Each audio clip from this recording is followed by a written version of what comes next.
Devin Haney versus Gervonta Davis is the fight to make next. Now, why do I say this? Well, both had two incredible performances this year, and not only that, but both have called each other out, in which Devin Haney called out Gervonta Davis after he defeated Lomachenko. What fights make sense for you at 135? We got fighters like Gervonta. And just recently, Bill Haney called out Gervonta Davis, in which, let's just say, Bill Haney was heated. Tank, where you at, Tank? Because now, guess what?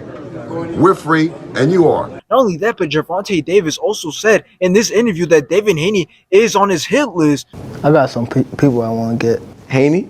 Yes. Now, who will actually win this fight? Well, let's look at their latest performances, in which Devin Haney fought Lomachenko this year, in which I'm going to be completely honest, I truly believe that Lomachenko got robbed in this fight. I truly believe that Lomachenko landed more combinations and landed the clearer shots. Now, I truly believe that Gervonta Davis lands these clean shots on Devin Haney. We might not see the 12th round, but ultimately Devin Haney won by decision. And still undisputed lightweight champion of the world. Now, he then went on to fight Regis Prograis just a couple of days ago, in which it was a complete embarrassment for Regis Prograis. Only landed 36 shots in 12 rounds. Make them after, that's 3 shots every single round. And not only that, but Regis Prograis got dropped in round 3 and then got rocked in round 6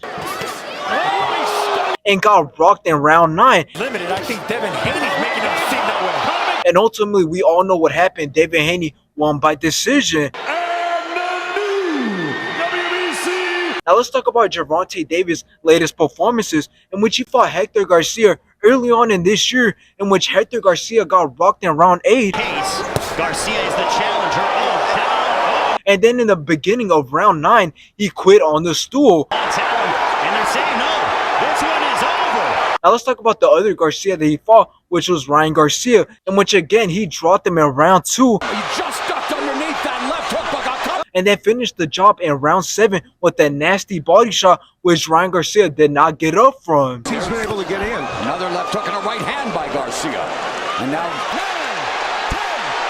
Now, let me call it how it is. Devin Haney is a very good fighter, has shown some amazing skills, but at the same time, here's where he becomes very vulnerable and a big target for Gervonta Davis, and that is that he gets hit way too much, or at least more than he should, which is something to look at, because you can't just look at this and be like, okay, yeah, he does get hit a lot, let's move on. Because if you're thinking about standing in front of Gervonta Davis and taking his punches, then you better ask Hector Garcia on how that turned out for him. For example, at the end of round 8, when the bell rang, Hector Garcia was so hurt that he was trying to continue to fight Gervonta Davis after the bell rang, and the ref had to lead him to his own corner and tell him that the round ended. Now, another good point that people badly mistake on is that Devin Haney has no power, or in other words, has pillow hands, since his last knockout was in 2019. now Haney's got that fire in his eyes.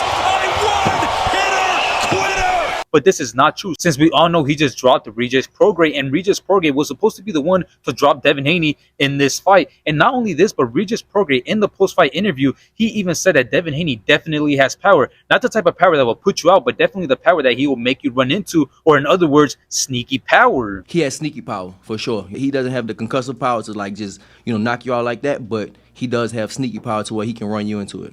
In the end, who do I think is going to win this fight? Well, let me just say that Devin Haney versus Gervonta Davis is one of the biggest, most hyped, and closest fight to make in boxing as of right now. But besides that, who do I think is going to win this fight? Well, based off Gervonta Davis' speed, footwork, explosiveness, his timing, and his well-known power, I definitely think that all that outperforms, or in other words, will stop Devin Haney.